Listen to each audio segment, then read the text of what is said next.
Si les taux de contamination au VIH-Sida ne sont plus alarmants au Cameroun, la maladie ne cesse de se propager en milieu jeune de façon inquiétante. En 2022, 47 000 jeunes âgés entre 19 et 24 ans ont été déclarés positifs et 16 000 adolescents de 15 à 19 ans. Plus grave, de nombreux malades ignorent leur statut. J'ai eu des patientes venant d'une certaine plateforme, surprise à 18 ans qu'elle a le VIH. Et elle me disait, mais docteur, comment j'ai pu avoir le VIH? J'ai pas connu beaucoup d'hommes, je n'ai connu que 2 ou 3. J'ai dit, mais il suffit juste d'une seule personne pour avoir déjà le VIH. Sur cette prévalence élevée, des spécialistes de la santé notent avec regret que les relations sexuelles intergénérationnelles, aggravées avec le phénomène de sugar daddies, alimentent un cercle vicieux de contamination. Les enfants de 15 à 24 ans actuellement au Cameroun se font contaminer par ces personnes. Je ne sais pas si c'est lié au phénomène des réseaux sociaux. J'ai eu à travailler pendant plus de 10 ans avec ce qu'on appelle actuellement les couples libertins, dans des groupes WhatsApp. Et je me suis rendu compte qu'il y a cette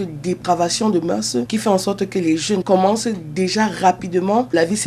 À ce sujet, des médecins appellent à l'amélioration de l'accès à une éducation sexuelle, notamment dans les écoles. Même dans les loisirs, on devrait mettre un accent en disant faites attention, vous pouvez attraper le VIH, vous pouvez être violé ou être drogué. Au moment où l'on enregistre une recrudescence des violences conjugales, la responsabilité parentale est fortement interpellée, en plus de celle des jeunes. Je reviens sur les féminicides, on prend à la légère. Mais imaginez ce genre de femmes, est-ce qu'elles pourront conseiller les enfants alors qu'elles-mêmes, elle est d'abord dans un climat de violence? Il faudra parler à nos jeunes en leur disant qu'il faudrait qu'ils aient ce qu'on appelle une sexualité responsable. Je n'aurai que mes premiers rapports sexuels lorsque je serai capable de m'occuper de moi et de mes enfants. Au plan national, la prévalence du VIH-Sida est de 2,7%, soit 70 000 malades au Cameroun.